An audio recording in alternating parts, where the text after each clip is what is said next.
CTV News with Mitsumi Takahashi.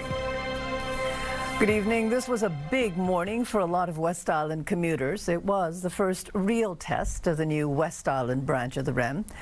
And the reviews from the commuters, so far so good. Here's Matt Gurlow. The first train left Fairview Point Claire and headed downtown just after 5:40 in the morning. This morning rush hour served as the first real test run for the new line, and commuters say it went smoothly. I like it. It cuts my time from 2 hours to an hour. West Islanders have waited for years to have access to the Island REM branch. Heading to McGill College, yes, it's a game changer for me. Like usually I'll drive to Roxborough, Purefond, and take that REM. But I'm testing this one out. No car, so we'll see what happens. Some took the bus directly to the REM. The Fairview bus terminus has been moved and now sits underneath the elevated track. When commuters exit their bus, they are just steps away from the train. The mindset behind the REM is to promote commutes and so to take bus line to go directly. The Fairview station has 300 free parking spots, and though it did not fill up on Tuesday morning, there are concerns it might not be enough if the REM picks up in popularity. As I have issues when I go to the Roxborough station, there's very little unpaid parking. I don't really feel like paying for parking, as well as paying for an Opus card. So I really think that we could use some additional parking. Paul Sarr, the REM's operator, says there is a possibility of adding an additional 200 spots for a total of 500. The REM's reliability is also important. If there's parking reliability, it's going to be, I think, really good. It'll help the traffic too, because I think a lot of people that drive will prefer to take this. A quicker commute without wasting time in traffic. Our workers are leaving from Saint-Anne-de-Bellevue going to Gare Centrale, downtown Montreal. It would take approximately 38 minutes. About 80 trains a day will run in each direction on the Island REM line, picking up passengers every 14 minutes during peak hours. Matt Grillo, CTV News. A man was stabbed in RDP last night. The 49-year-old man was found unconscious on Elie Beauregard near Perras Boulevard. That was around 9:15 last night. He's now recovering in hospital, and there have been no arrests. Well, Quebecers love their cheese and their salty meals, and they don't love their vegetables so much. It's the conclusion of the first large-scale study on the eating habits of Quebecers. Here's Stéphane Giroux. The study focused on the eating habits of 7,000 Quebecers, and the authors say they found some worrying facts. We have in this report, we show that less than 4 out of 10 Quebecers achieve the 5 servings per day of fruits and vegetables. So, it's like 6 out of 10 are not able to do that. What we do eat is a lot of cheese and a lot of salt. Way too much salt. And our report identify 3 foods that are responsible for 50% of the sodium intake in Quebec. All the sauces and condiments that we put on our meals, they're very salty. Bread is the second one, and cheese. Salt, just like processed food, is considered a major factor when developing cardiovascular disease. The study is aimed at providing better strategies to encourage healthier eating habits, says nutrition professor Dr. Stéphanie Chevalier. So some sort of fighting against the food environment. Bombarding us with all of these easily accessible foods and all prepared foods that are typically those who carry the most sodium or fat or sugar or a mixture. The good news is that Quebecers have cut down on their enormous sugar consumption. But health experts say that the real change will begin when people start cooking at home again. Eating just plain vegetables is boring, so we need to prepare them, to make them appetizing and tasteful, and that requires some cooking skills. And this is another aspect that I think is missing in our entire society. It's a challenging proposition in a society where time is short and temptations constant all around us. Stéphane Giroux, CTV News. The Director of Youth Protection in Quebec says progress is being made. The Laurent Commission into Child Safety made 64 recommendations. That was 5 years ago. And it cited the failures that led to the death of a 7-year-old girl in Granby. Leslie Hill says since that time, about half the recommendations have been put into place, and the rest are being worked on. Major investments made in prevention, in first-line services, to try and sort of swing things around so that we're giving as much help to families as we can in communities before we use the Youth Protection Act. For youth protection itself, there have also been huge investments made in the last years. It appears the Churchill Falls deal between Quebec and Newfoundland might have to be renegotiated. At least that's the recommendation from a review of the 2024 agreement commissioned by Newfoundland and Labrador. It is a cause that is of vital importance to this province and for all Newfoundlanders and Labradorians now and long into the future. The new Premier of Newfoundland and Labrador, Tony Wakeham, was elected last year and had been vocal about his opposition to the agreement that was negotiated by his predecessor. The review concluded that the agreement was not to the benefit of the province. People were out celebrating in the streets last night. The Montreal Canadiens are in the Eastern Conference Final after their win against the Sabres. The team now looks ahead to Game 1 and the Carolina Hurricanes. Here's Matt Gilmore. Shot, score! A Game 7 winner in overtime,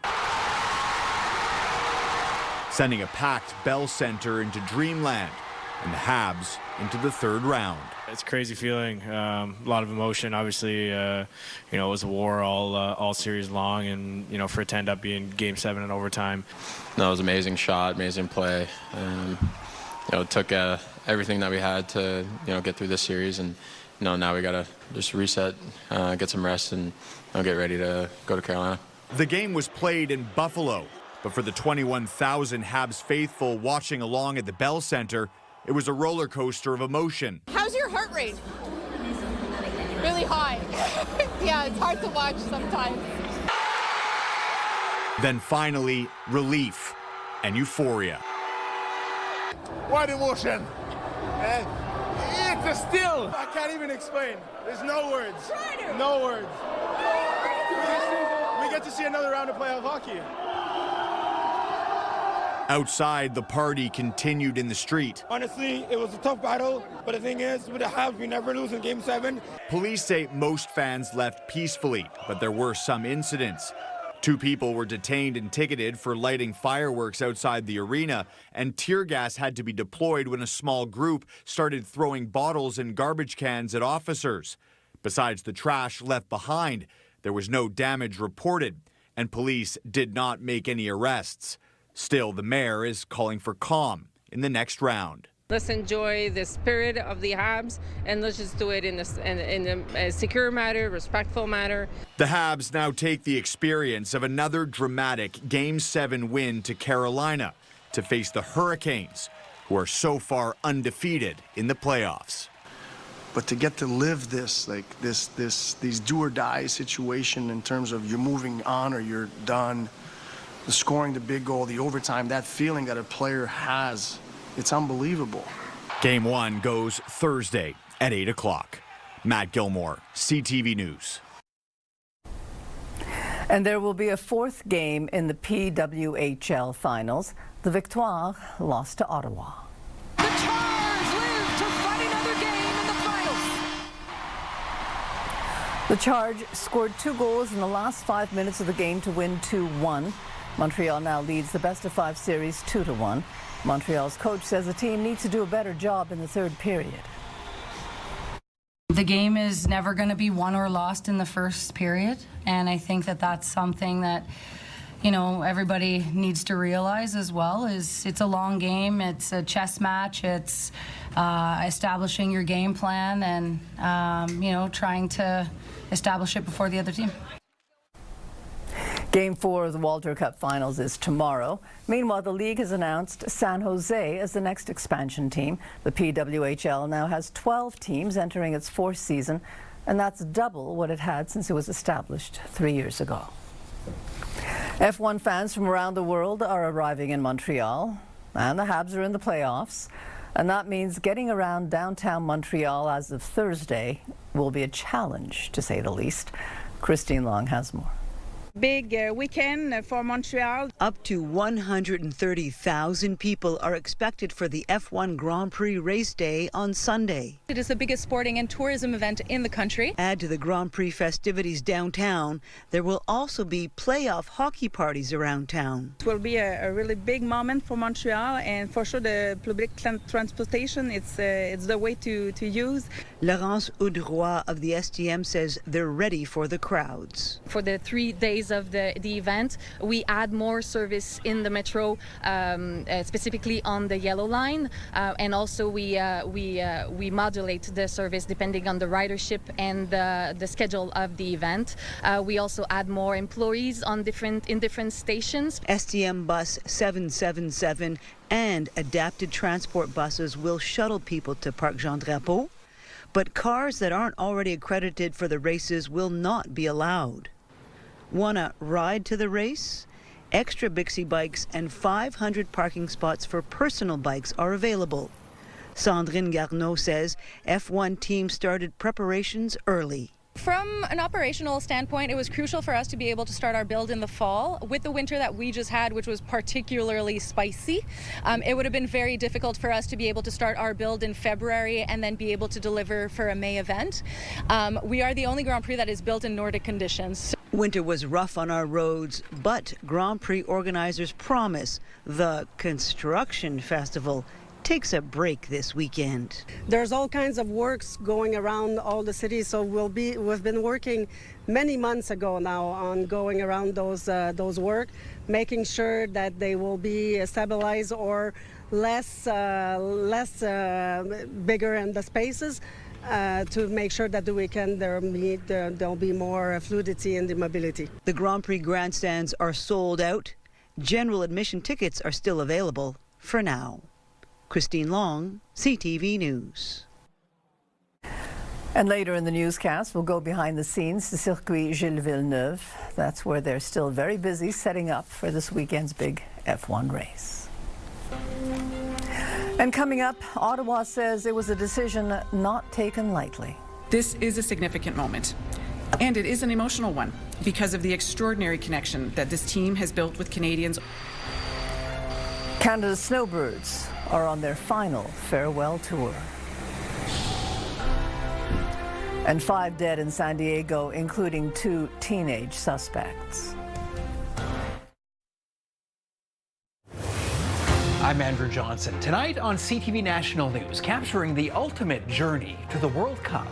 From refugee children to global soccer stars, the symbolic team captained by Canada's Alphonso Davies. When people are given safety and opportunity, they can achieve the impossible. The road of struggle and success a renowned Vancouver artist is bringing to life. Tonight on CTV National News and ctvnews.ca.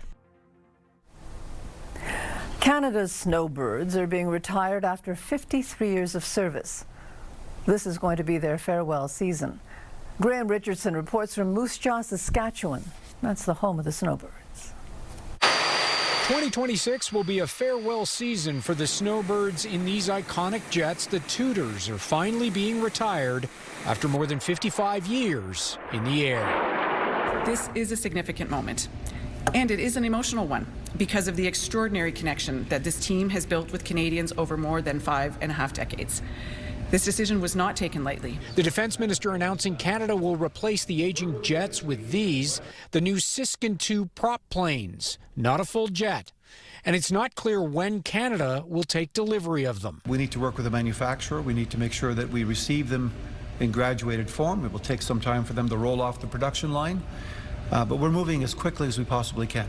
The government says it remains committed to Moose Jaw and the Snowbirds, but starting in 2027, the fleet will be grounded for several years. I inherited a situation where the planes literally had come to the end of their lives. They were unique in many respects. They didn't have the parts and other things to safely fly. So the Snowbirds will continue, and new planes are being commissioned and will arrive. The Snowbirds alumni called this a profoundly disappointing decision. They also point out the new planes are propellers. No other G7 nation flies aerobatic teams without full jets. It wouldn't have been our first choice. You can't perform the same kind of show with a turboprop trainer that you can with a jet. The mayor of Moose Jaw says there are mixed emotions for his town today. The Snowbirds are cherished to all of us. They are part of our fabric. So there's still a lot of unanswered questions here. How long will it take the government to buy these new planes? When will they arrive in Moose Jaw? How long will the Snowbirds be grounded? But most importantly, when will they fly again? Graham Richardson, CTV News, Moose Jaw. 3 Toronto police officers are facing charges in Spain. They're accused of assaulting a sex worker in a taxi in Barcelona. The officers are in Spain on vacation. They have been suspended from duty. The U.S. military is withdrawing from a long-standing advisory board for continental defense. It's seen as another sign of the growing rift between Canada and the United States. A Pentagon official is accusing Canada of not meeting its defense commitments. And this despite Canada meeting NATO's target of 2% of GDP for defense spending. The Joint Advisory Board on Defense was established in 1940. In San Diego, new details about the shooting at the Islamic Center. 2 teenage shooters are dead, and the 3 men killed in the shooting are being remembered as heroes. Alex Stone reports. Today, search warrants being executed at the homes of the 2 teenagers who police say opened fire at the Islamic Center of San Diego on Monday, as police try to understand why the 17 and 18-year-olds carried out the attack. Sources identify the 2 as Kane Clark and Caleb Vasquez. We have confirmed 3 victims outside the building, as well as 2 reportedly 2 shooters. Police say the gunfire killed 3 adults, now identified as a manager of the mosque store for 40 years and a community member who moved people away from the gunfire. They sacrificed their lives to protect the entire community inside the Islamic Center of San Diego. And security guard Amin Abdullah. He began to engage them with gunfire. Both suspects returned fire. His actions, without a doubt, delayed, distracted, and ultimately deterred these 2 individuals from gaining access to the greater areas of the mosque. Inside the Islamic Center, children as young as kindergartners hid in closets as a gunfire was heard. Later, the children seen here brought out hand in hand by police. Investigators say the teens then drove down the street and fired at a landscaper who was hit but will survive. Police say the 2 suspects died of self-inflicted gunshot wounds. In their car, sources say, were anti-Islamic writings. The Islamic community of San Diego is in shock. My community is mourning. My community is keeping our 3 heroes in their prayers. This is still an active crime scene here today. Police have the front entrance closed off, the inside of the Islamic Center frozen in time as it all unfolded on Monday. Alex Stone, ABC News, San Diego. New warnings today from the head of the World Health Organization. He's concerned by the speed and the scale of the Ebola epidemic in the Democratic Republic of Congo and in Uganda. There's now been 1 confirmed death from Ebola in Kampala. That is the capital of Uganda. An American doctor who was working with patients is also confirmed to have the virus. There have been 500 suspected cases and over 130 deaths since the Ebola outbreak began earlier this month. This epidemic is caused by Bundibujo virus, a species of Ebola virus for which there are no vaccines or therapeutics. In the absence of a vaccine, there are many other measures countries, of course, can take to stop the spread of this virus and save lives. On Sunday, the WHO declared the outbreak a public health emergency of international concern. Heavy rains caused serious flooding in China. The rains are in the south and central parts of the country, and there is widespread damage. At least 10 people have been killed. More heavy rain is expected across the country this week. And British police are recommending criminal charges in connection with the Grenfell high-rise fire in 2017 that killed 72 people. There would be charges against 57 individuals and 20 organizations. An inquiry found that the companies had lied about the materials used in renovating the building. It was also found that the firefighting response was poor. And coming up, they're known as orphaned wells. Nobody owns it, nobody claims it. It's not under the Orphan Well Association at this point either. There are environmental hazards, and they're everywhere across Alberta. And inflation numbers marked by the soaring price of gases.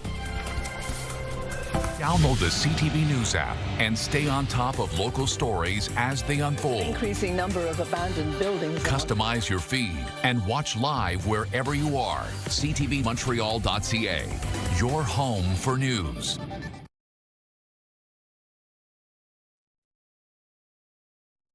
Weather, brought to you by Gratian Scaff's 50th anniversary gift event. Get a complete second pair and sunglasses as a gift.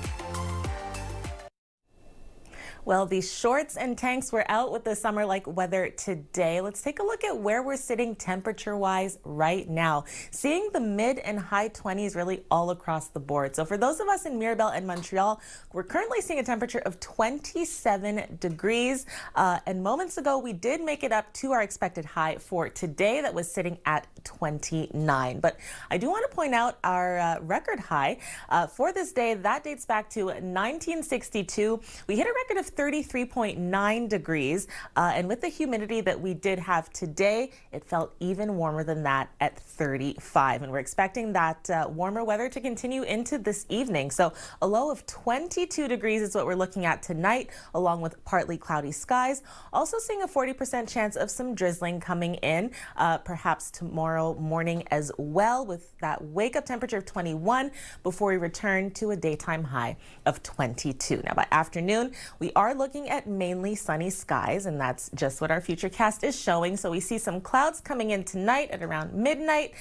We see those showers possibly at around 8 a.m. tomorrow, and then clearing as we get into the afternoon as of 1 p.m. But what's coming after that? Well, on Thursday, we're looking at mainly sunny skies, a slightly cooler day with a daytime high of 16. We'll have an overnight low of 7 degrees, so down to the single digits, and then we're looking at a return to a daytime high in the 20s. So 20 degrees on the dot is what we're expecting for Friday, just in time for the Formula One weekend. You will want to watch out for some clouds coming in on Saturday. On Sunday, that could turn into some possible showers. So we do have a 60% chance of roughly 11 millimeters coming in on Sunday. That would be with a daytime high of 21. But good news as we head toward this time next week, we are looking at a return to that sun and cloud in 24. Talk of peptides is all over social media. So is creatine. People who promote them claim they can do everything from quick weight loss to pain relief to repairing muscles to even stopping the aging process. Dr. Yves Benabou is a radiologist. He specializes in joint and pain management. Hi. Thank you very much for joining us again. Okay, so let's start with peptides, because I'm hearing about peptides everywhere. What exactly are they? So peptides are basically proteins. So they're small amino acids. So proteins are made of small amino acids, and these peptides basically are signaling molecules in our body. So they're going to give some feedback to the body. You need to do this. You need to do that. So most people know peptides as, for example, insulin. Insulin basically is responsible for controlling the glucose inside our body. But also there's other peptides that are marketed right now for weight loss, muscle growth, anti-aging, or recovery. The key point is that some peptides are legitimate prescriptions, medications with strong evidence, and others, unfortunately, are being sold online with very little scientific data and almost no regulation. Okay, so as you just said, you know, the people, what we see on social media is that these peptides are these like miracle supplements or something, and that they can do just about anything like anti-aging and weight loss. So what do we exactly know about peptides? Can it do any of those things? So one of the peptides that are very popular right now, everyone is hearing about it, are all these GLP-1s, the ones that are regulating basically insulin and also helping people for weight loss. Those are legitimate ones that have real medical studies done behind. Other peptides that are promoted online for anti-aging, muscle repair, chronic pain, basically healing everything, simply don't have strong human evidence yet. So most of the claims that are coming around those molecules are animal studies, preliminary trials, and some anecdotal reports online. The other problem is the quality and safeties, as many of these peptides are sold online. They're not necessarily FDA or Health Canada approved, and they can be contaminated or incorrectly dosed. So people have to be very careful with that. Okay, now let's move on to creatine. I hear a lot of things about them too. Social media claims it can do all kinds of things. Again, anti-aging, energy, strength. It's even being called the supplement of the year. I mean, is it? So creatine is actually different from all the trendy supplements that we hear online. It's actually one of the most studied sports supplements in history. Creatine actually really has biological help in the body in terms that it helps muscle. It rapidly produces energy when we need it in short bursts or like, for example, weight training. And the evidence is very strong that creatine can improve strength. It can increase muscle performance. It can help recovery. And there's also emerging research right now that we're seeing that it could actually help with aging in terms of brain health and preserving muscle mass as we get older. But those areas are still developing. Okay, so then what should we consider then when taking creatine? I mean, first off, who should be taking it? Should everybody be taking it then if it's so great? I mean, what do you counsel? Well, if we're going to talk about creatine, the most important thing is that it actually may help. It's very useful for people that are doing training, athletes, older adults that are trying to preserve muscle mass. Some vegetarians actually take it as a supplement because they don't consume as much creatine in their diet. And most healthy people actually tolerate very well. It's important to stay hydrated. And the only drawback is that some people that have kidney disease should talk to their physician first. But one myth that people should understand that it is not true that taking too much creatine will damage kidneys in the long run. Okay, so then overall then, what is the final verdict on peptides and creatine? So if I had to say, basically creatine is very well studied. It's backed by science. If you don't have any kidney problems, then it's pretty safe. Peptides, it's much more complicated. So some peptides are legitimate breakthroughs in medicines like GLP-1s, but many products are being promoted online and are running a little bit too far ahead of the evidence. So consumers should be cautious about the miracle claims, like we call. So when products are too good to be true, and also be careful when you're buying online, as they're not all properly regulated or under medical supervision. Okay, thank you very much for this. My pleasure, thank you. The cost of living continues to rise, and that's raised the inflation rate. But it's not all bad news. John Venevali-Rao reports. In Toronto, where gas prices are well over $1.90, many motorists we spoke with said they worry they'll go even higher. Absolutely ridiculous. I wish I had more to say, but it's just honestly, it's too much. It's crazy. In my own vehicle, I noticed that I don't drive as much. And the latest headline inflation number, driven largely by the soaring cost of energy. Last month up 19% compared to a year ago. Gasoline up 28% because of the closure of the Strait of Hormuz and the switch over to a more expensive summer blend of gas. The bottom line is, we've got oil prices that are nearly double where they were at the beginning of the year. Groceries were also more expensive, though food inflation, which was 4% in March, eased to 3.5% in April. with Statistics Canada noting the pace of price hikes eased for grocery items such as fresh vegetables, chicken, coffee, and tea. Still, many continue to struggle at the checkout counter. I'm always scouring like the discount apps or, the discount aisle kind of thing and, trying to save $1 where I can. Rents were also up, but at a slower pace, rising 3.6% year over year. And some items were on the decline, including travel tours. Experts think the higher fuel costs just haven't filtered into the price of many items, but some also believe higher energy costs may actually be pushing down prices elsewhere as consumers spend less. Because of those higher fuel costs, people have less money to spend on other things. So prices are easing in other areas. Meanwhile, economists say with inflation outside of gas and food prices relatively tame, it'll take pressure off of the Bank of Canada to raise interest rates. John Benavalley-Rouse, CTV News, Toronto.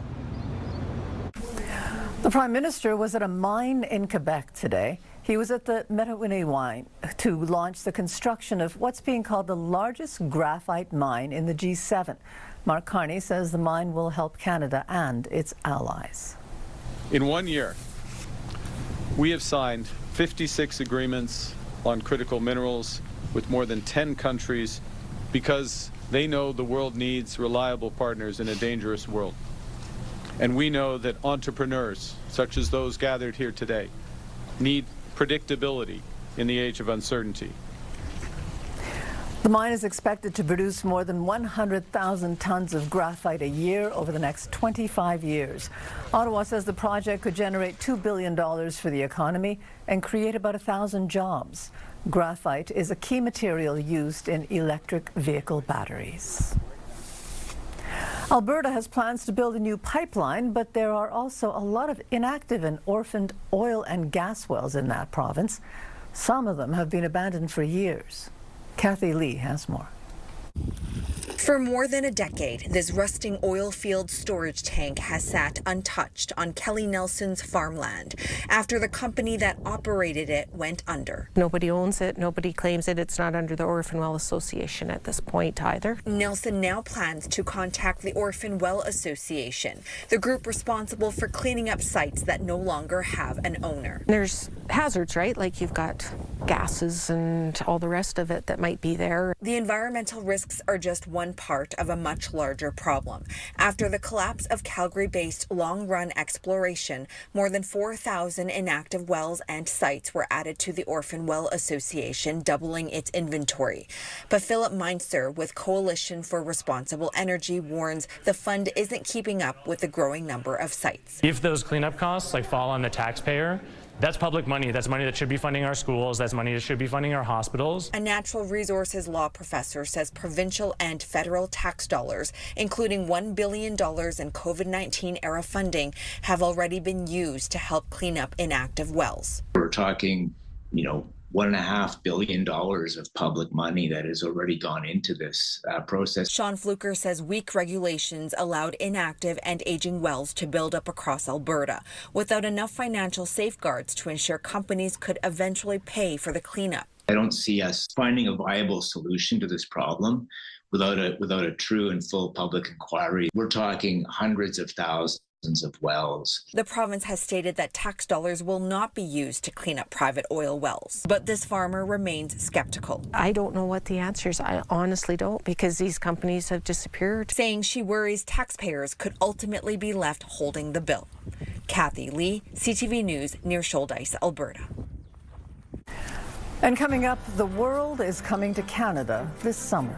Yeah, I'm going to wear masks and sanitize. Health officials are worried that's not the only thing that's coming. Meanwhile, across Canada, they're already starting to count the tourist dollars. Menswear provided by Ernest. Elevate your style with Ernest.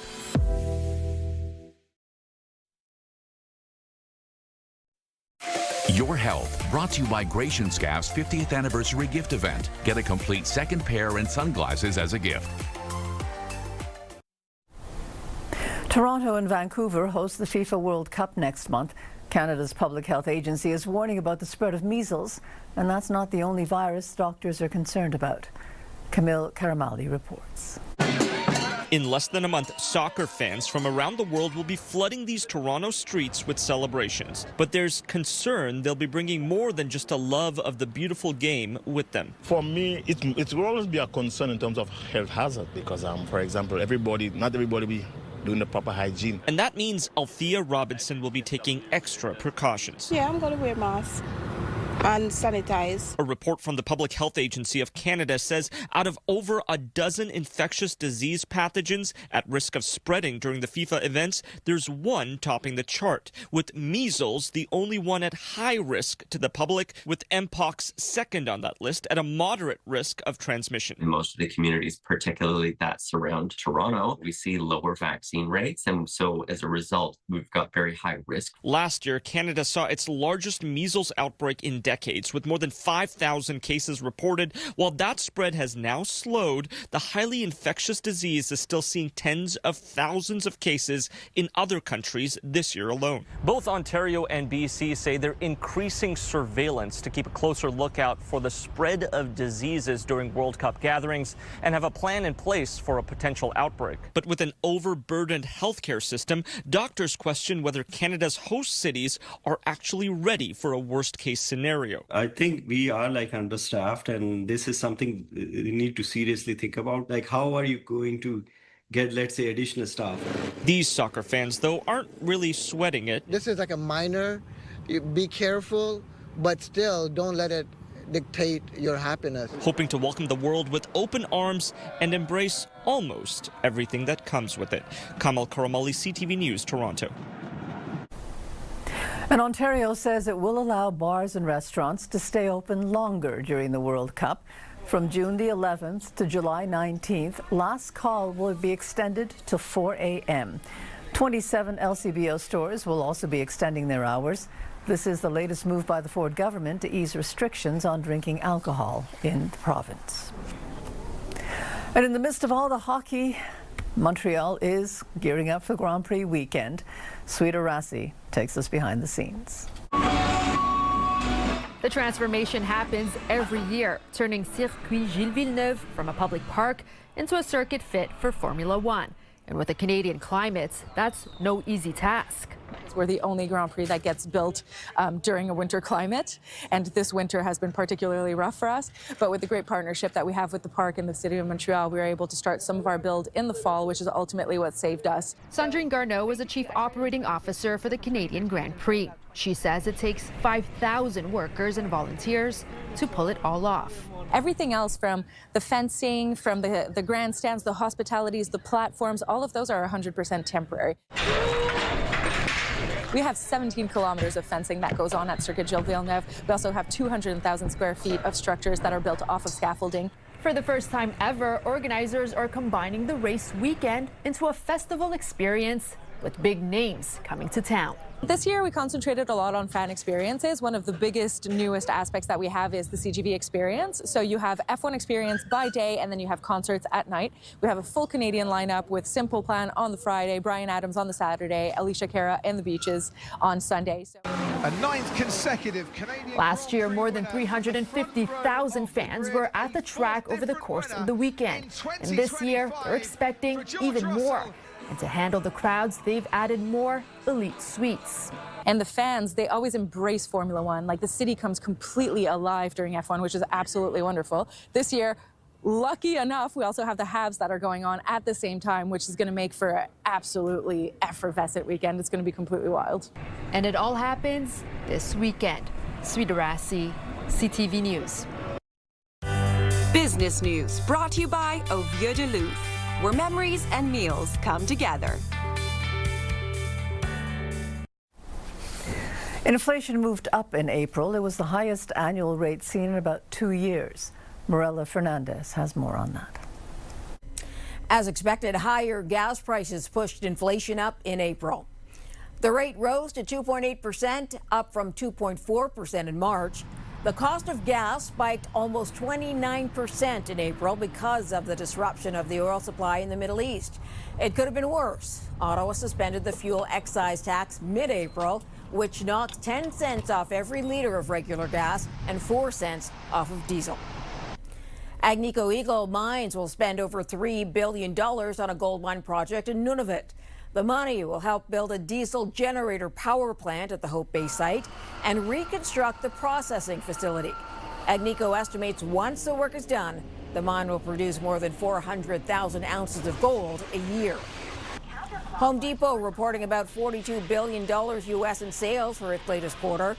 That's about $5 billion better than the same quarter in 2025. But the home improvement company did note consumers are having a harder time affording renovation projects, and the retailers are also dealing with higher fuel costs. Here are the closing numbers for the day. The Canadian dollar's down to 72.72. West Texas Intermediate down to 107.77. Western Canadian Select up over $3 to 83.77. And the TSX lost 92 points today. Those are your business headlines. I'm Marilla Fernandez. Canada is looking ahead to a busy tourist season, and businesses are hoping the tourism can be extended year-round. That can, though, be a challenge. Rachel Ayala reports. Good morning, the hotel at Claremont Club. This newly restored estate on Picton Bay is just one of many businesses in Prince Edward County getting ready for a surge of guests this summer. We've definitely got some fully sold out weekends. Our bookings are averaging about 10 to 20% higher than they were in 2025 for July and August of this year. And so the cleanup is underway to try and make the most of what could be a record season for Canadian tourism.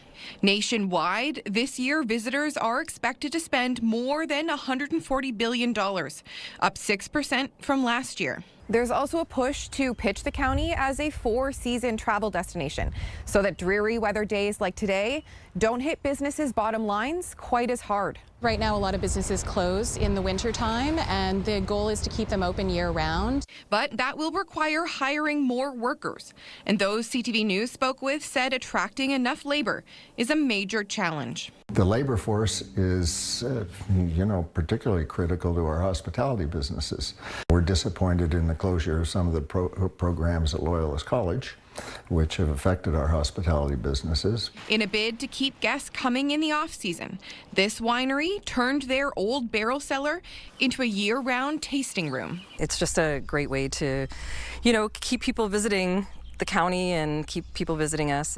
After experiencing their best ever sales in 2025, thanks to Canadians buying and traveling local, this business and others are hoping even more visitors do the same this summer and beyond.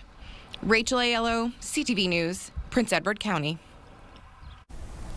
The restaurants who were recognized by the Michelin Guide were honored at City Hall today. 61 restaurants in all in the Montreal and surrounding areas were recognized by the Michelin Restaurant Guide this year. And today at City Hall, they were given the red plaques they'll now be able to post that certify their Michelin recognitions. 3 Montreal area restaurants got actual Michelin stars. The others were recognized for their affordability and sustainability. There is concern,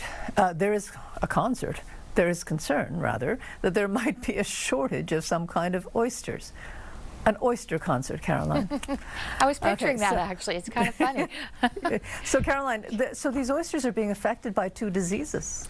Yes, 2 illnesses actually are attacking oysters in eastern Canada, and that will likely lead to a shortage of oysters this summer. There are estimates that up to 60% of production could be lost to these diseases. We'll speak to an oyster sommelier tonight. It actually exists, about how they are affecting oysters and what can be done about it. And 8.1 million Canadians are going to be 65 and older by 2030. Janet Torge is a baby boomer who has written a book on aging called I Can't Believe I'm Old. And as you can guess by the title, she doesn't take the usual approach to a topic that most of us are going to face at some point. That's all on our late show tonight at 11:30. Mitsumi. Thanks very much, Caroline. Stay with us. We've got another full night of great shows for you right here tonight on CTV.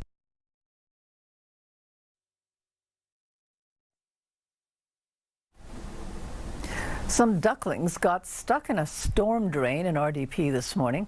Well, luckily for them, Nicole Palijan heard the calls for help. She said she was on her way to work this morning when she spotted a duck frantically pacing around a manhole at the bottom of her driveway. Then she found that 14 ducklings were trapped inside.